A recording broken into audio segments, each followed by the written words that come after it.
எங்க ஊரு மேகம் எல்லாம் எப்பவாச்சும் மழை பெய்யும். அப்ப நாங்க மின்னலுல போட்டோ பிடிச்சோம். தொப்புள் கொடிய போலத்தான் இந்த ஊரை வாழ்ந்தோம். வெயில தவிர வாழ்க்கையில வேற என்ன அறிஞ்சோம்.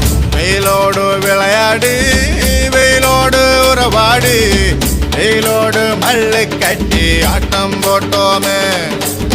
நெண்டூரும் நரிவூரும் கருவேலங்காட்டோரும் கட்டானாய் சுத்தி சுத்தி வட்டம் போட்டோமே.